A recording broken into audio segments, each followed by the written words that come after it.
Hello guys, Aryavart reacts में मैं गौरव आप सभी का स्वागत करता हूं एक नए ट्रेलर के साथ, जो कि रियलिटी पे बेस्ड एक मूवी आ रही है और इस ट्रेलर को हम देखेंगे। उसके बाद इसके बारे में आगे बात करते हैं। तो पहले ट्रेलर देख लेते हैं, उसके बाद आगे देखेंगे। इंडियन माओइस्ट आईएसआईएस और बोको हरम के बाद दुनिया का तीसरा सबसे खतरनाक आतंकवादी संगठन है।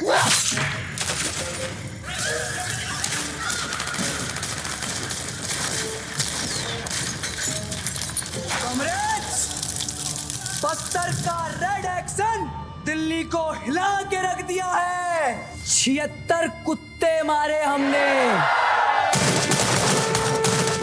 भगवान अपनी सबसे कठिन लड़ाई अपने सबसे शक्तिशाली सिपाहियों को देता है। Madam Nitja, our 76 boys got butchered. Who is responsible for all this? आप What?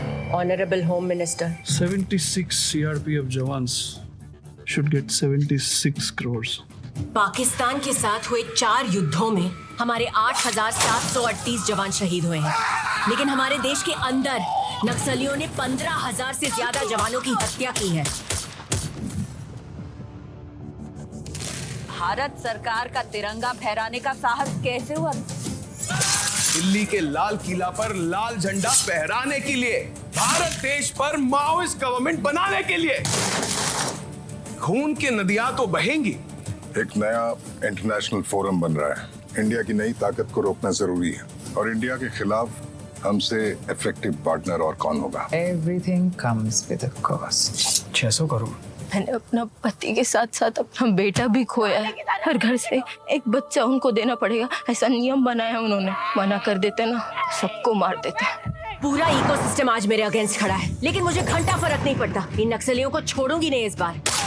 नीरजा को ऐसा जवाब देना होगा कि साली दिल्ली सरकार की गोटियां कांप जाए।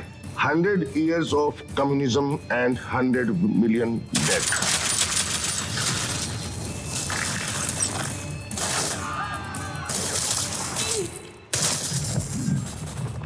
पूरे बस्तर में से आप कोई भी गांव सेलेक्ट करिए और चलिए मेरे साथ बिना सिक्योरिटी के, और देखते हैं वहां से जिंदा वापस कौन लौटता है, आप या मैं। गांव वाले डिसाइड करेंगे निर्दोष कौन है और गुनहगार कौन है। दम।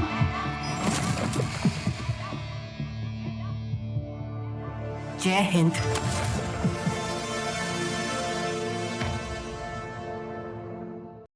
तो ये था मच एंटीसिपेटेड मूवी बस्तर का trailer, Bastar the Naxali story.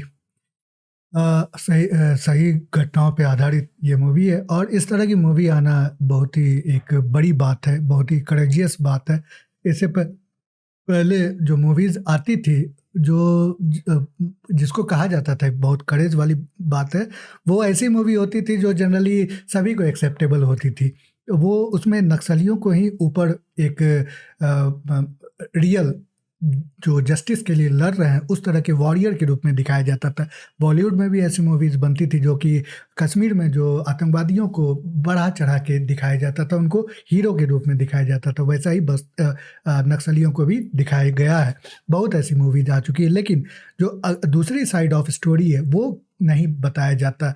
जैसे यहाँ पे 76 जो हमारे CRPF के जवान यहाँ पे बलिदान उन्होंने दिया था, बहुत ही उस पे बातें हुई थी, लेकिन कुछ हुआ नहीं था उसके बाद भी।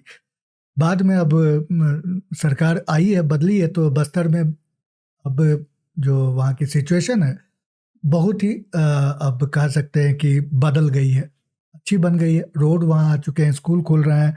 तो नक्सलियों का अब एक जो गढ़ हुआ करता था वो अब वैसा गढ़ नहीं रहा। नक्सली अभी भी बहुत हैं, उनका और उनके खात्मे की भी ज़रूरत है, क्योंकि हमने देखा भी है कि अभी हमारे कुछ जवानों को टारगेट किया गया था और उसमें भी बहुत सारे जवानों ने अपने प्राणों की आहुति दी थी। तो अब इस जो फिल्म है इसके बारे में थोड़ा और डिटेल में देखते हैं। पहली बात तो वही है कि द केरला स्टोरी, वही team Bastar the Naxal story को भी लेकर सामने आई है। एक ही बात मैं कहूँगा कि इसमें मेन लीड जो है वो एक फीमेल को दे गया है, जो कि अब लग रहा है कि ट्रेंड ही है। तो वैसे तो वहाँ पे अक्सर जो हमारे सेना के जवान है, सॉरी जो सीआरपीएफ के कोबरा कमांडोज है, उसमें मैं नहीं समझता कि कोई फीमेल ऑफिसर या फीमेल सोल्जर्स होते होंगे, लेकिन यहाँ पे ऐसा दर्शाया गया है कि ये फीमेल जो ऑफिसर है वो लीड कर रही हैं। खैर वो तो फिल्म में आपको जो कहा जाता है कि आर्टिस्टिक लिबर्टी वो लेके चलते हैं। तो यहाँ पे आप देख सकते हैं कि अदा शर्मा यहाँ पे भी रोल प्ले कर रही है। इन्होंने बहुत ही अच्छा रोल प्ले किया था द केरला स्टोरी में। उसके अलावा अनंगसा विश्वास, यशपाल शर्मा वेटरन एक्टर है, रायमा सेन ये भी वेटरन एक्टर है, शिल्पा शुक्ला ये भी बहुत सारी फिल्मों में इन्होंने काम किया है। तो वैसा कोई और बड़ा नाम नहीं है जो कि एक तरह से सेलिब्रिटी के नाम से जाना जाए, क्योंकि जो मेन सेलिब्रिटीज़ हैं बॉलीवुड के वो इस तरह की मूवी से अपने आप को अलग ही रखते हैं।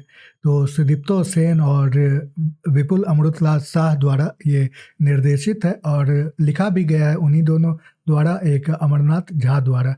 तो बहुत ही बड़ी बात है ये इस तरह के मूवी को सामने आना, और जैसे जैसे इस तरह की मूवी सामने आती है वैसे वैसे हमारे जो जनमानस में है उसमें भी वो रियलिटी निकल के तथ्यों पे जो फिल्में होती है उसे ये पता चलता है कि दोनों साइड की स्टोरी आपके सामने रखी गई है। आपको चूज़ करना है कि कौन सही है कौन गलत है, वो फैसला आपका है। पहले तो एक नैरेटिव चलता रहा है, तो इसीलिए लोगों का जो ओपिनियन है वो भी एक दिशा में ही रहा करता था। तो बहुत ही अच्छी मूवी बनाई गई है, देखने वाली है। जिस तरह से मैं कहूँगा एक तरह से कि विवेक अग्निहोत्री की जो द कश्मीर फाइल्स आई थी उससे पहले भी कुछ मूवीज़ आ चुकी है, लेकिन वो जिस तरह से इम्पैक्ट करके गई है उसके बाद इस तरह की मूवी हमें और देखने को मिल रही है। तो बड़ी बात है, और ऐसी मूवी और भी बननी चाहिए जो रियलिटी से प्रेरित हो, जो ट्रू इवेंट्स पे बेस्ड हो और दोनों साइड का जो है स्टोरी सामने लेके आए। तो ये था the Bastar the Naxal story का ट्रेलर। और आप जाते जाते मैं आपसे अनुरोध करता चलूँ कि लाइक सब्सक्राइब और शेयर करते हुए जाइएगा, कमेंट भी कर दीजिएगा। अगर आपके पास कोई सजेशन हो, कोई किसी और मूवी के ट्रेलर का शो, टीवी शो जो भी हो, आप सजेस्ट कर सकते हैं। तो अभी के लिए बाय बाय।